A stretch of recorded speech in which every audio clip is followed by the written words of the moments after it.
NEET தேர்வு தோல்வியடைந்த காரணமாக நீட் தேர்வில் அவள் தேர்ச்சி பெறாத காரணத்தினால 24 உயிர்கள் இன்றைக்கு இழந்திருக்கின்றோம். இதுக்கு முழு பொறுப்பு ஸ்டாலின் ஏற்க வேண்டும். உங்களுடைய பேச்சை நம்பித்தான் நம்முடைய மாணவர்கள் எதிர்நோக்கி கொண்டிருந்தாங்க. ஆகா, திரு ஸ்டாலின் முதலமைச்சர் ஆகிட்டார், தேர்தல் நேரத்தில் வாக்குறுதி கொடுத்துட்டார், ஆட்சிக்கு வந்தவுடன் நீட் தேர்வு ரத்து, முதல் கையில் தென்று அப்படின்னு எதிர்பார்த்த மாணவர்களுக்கு ஏமாற்றம் தான் மிச்சம். 24 உயிர்கள் இழந்ததற்கு காரணம் இன்றைய முதலமைச்சர் ஸ்டாலின் அவர்கள். அது மட்டும் இல்லை, ஒரு கூட்டத்தில் பேசுகிறார் உதயநிதி ஸ்டாலின், நீட் தேர்வு ரத்து செய்வதற்கு ரகசியம் இருக்குன்னு சொன்னார்.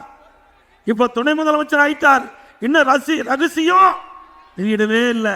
எப்படி மக்களை ஏமாற்றுறாங்க பாருங்க, அப்பனும் மகனும். ஏமாந்துடாதீங்க. அது மட்டும் இல்லை, அண்மையில் நடந்த சட்டமன்ற நிகழ்ச்சியில் ஸ்டாலின் எழுந்து பேசுகிறார். நீட் தேர்வு என்ன ஆச்சுன்னு நான் கேட்ட கேள்விக்கு, இனி எங்களால் ஒன்றும் செய்ய முடியாது, உச்ச நீதிமன்றத்தில் தீர்ப்பு வந்த காரணத்தினால எங்களால் நீட் தேர்வில் ரத்து செய்ய இயலாது என்று சொன்ன முதலமைச்சர் இன்றைய முதலமைச்சர் ஸ்டாலின். அப்படின்னா எதுக்கு பொய் பேசுறீங்க?